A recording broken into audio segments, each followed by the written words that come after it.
Governor Arif Muhammad ഖാനെതിരെ നിലപാട് കടുപ്പിച്ച് കേരള സർവകലാശാല syndicate.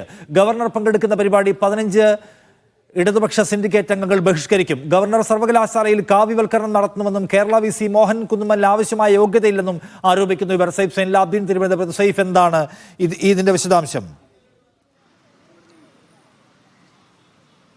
Nishad, governor SFI പോര് അല്ലെങ്കിൽ ഗവർണർ CPM പോരൊക്കെ നമ്മൾ പല ഘട്ടങ്ങളിൽ കണ്ടിട്ടുള്ളതാണ്. ഇന്ന് കേരള സർവകലാശാലയിൽ ഒരു പരിപാടി നടക്കുന്നുണ്ട്. 3-day international seminar on global issues and Sanskrit knowledge system എന്ന് പറഞ്ഞുകൊണ്ട് കേരള സർവകലാശാല കീഴിലുള്ള സംസ്കൃത വകുപ്പ് സംഘടിപ്പിക്കുന്ന പരിപാടിയാണ് ഇന്ന് അല്പസമയത്തിനകം 11 മണിയോടുകൂടി നടക്കാണ്ടിരിക്കുന്നത്. ഈ പരിപാടി ബഹിഷ്കരിക്കാൻ വേണ്ടിയുള്ള തീരുമാനമാണ് ഇടതുപക്ഷത്തിന്റെ സിൻഡിക്കേറ്റ് അംഗങ്ങൾ 15 പേരാണുള്ളത്. ഗവർണർ അവരും തമ്മിലുള്ള പോര് കഴിഞ്ഞ കുറേ കാലങ്ങളായിട്ട് നിലനിൽക്കുന്നതാണ്. ആ പരിപാടി ബഹിഷ്കരിക്കാനുള്ള തീരുമാനം അവർ എടുക്കുകയും ചെയ്തിട്ടുണ്ട്. 15 പേരും ബഹിഷ്കരിക്കും. അതിനൊപ്പം നമ്മൾ നോക്കിക്കാണേണ്ടത് ഗവർണർക്കെതിരായ പ്രതിഷേധം ഇവിടെ ഉണ്ടാകുമോ എന്നുള്ളതാണ്. ഇപ്പോൾ വലിയ പോലീസ് ബന്ദോബസ്ത് ഇവിടെ ഒരുക്കിയിട്ടുണ്ട്. നമ്മൾ ഗവർണറുടെ പരിപാടിക്കെല്ലാം വലിയ പോലീസ് ബന്ദോബസ്ത് നമ്മൾ എല്ലാ പരിപാടിയിലും കാണാറുള്ളതാണ്. പക്ഷെ അതിൽ കൂടുതൽ പോലീസിന്റെ ഒരു സേനാ വിന്യാസം നമുക്കിവിടെ കാണാൻ കഴിയുന്നുണ്ട്. കാരണം പ്രതിഷേധം ഉണ്ടാകും എന്ന മുന്നറിയിപ്പ് ഇതിനോടകം തന്നെ ലഭിച്ചിട്ടുണ്ട്. ഗവർണറെ തെരുവിൽ നേരിടാൻ വേണ്ടിയുള്ള തീരുമാനം SFI എടുത്തിട്ടുണ്ട്. ആ തീരുമാനം നടപ്പാക്കുകയാണെങ്കിൽ അല്പസമയത്തിനകം തന്നെ തിരുവനന്തപുരത്ത് പാളയത്ത് ഉള്ള കേരള സർവകലാശാല ആസ്ഥാനത്തിന് മുന്നിൽ